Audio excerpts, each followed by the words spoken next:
Student's name, Zepeda Suarez MariaDaniela. Assessor's name, Mauro González Pérez. School, Centro de Estudios Científicos y Tecnológicos 9, Juan de Dios Batis. Subject, English 6. Activity, toward my first certificate, listening and speaking, part 2. A. What would you like to do when you have finished your college? To be honest, I don't really have a plan for after college. If I successfully manage to get through all 4 years of my career, I would try to find a job. I would try to take things slow, so I don't rush into bad decisions just because of the pressure of doing something important. If I got an offer to work abroad, I would consider it very seriously because it could be a great chance to meet a new culture and get a work experience. B. Have you ever considered having a gap year? Why? Yes, in fact, I have considered it a lot, so much I am taking a gap year before I enter college, so I don't know if I will take one again.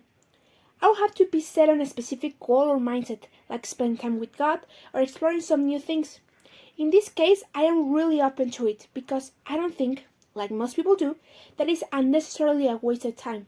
But at the end, it will depend on how my life is in that time. Maybe I will not even have the chance to take a gap year. It is really uncertain. To sum it all together, if I get the right time by the end of my career, I could definitely take a gap year. C. What are the advantages and disadvantages of having a gap year? First of all, one benefit is that if you have your parents' support or some kind of backup fund, you can use the gap year to do things and prepare yourself for the future without the pressures of the work environment. Another benefit is that you can use this time to think about your plans for the years to come, like the kind of job you want, when to get married, etc.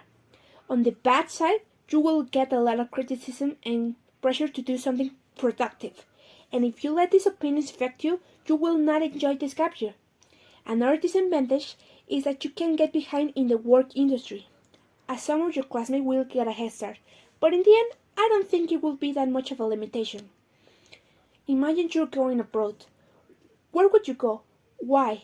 When? For how long? How much? I mean, the traditional option is always Europe, right? And although it would be interesting, if I live in an ideal world, I would choose New York because it is a big reference in pop culture, with iconic places such as Times Square or Central Park. Sure, it has a lot of defects, but it's still one of the most famous cities in the world. I would probably go around September-October season so I would see the summer-autumn transition and not get the freezing cold you can see in the late months of the year. If I got my parents' permission, I would probably go for a month or so.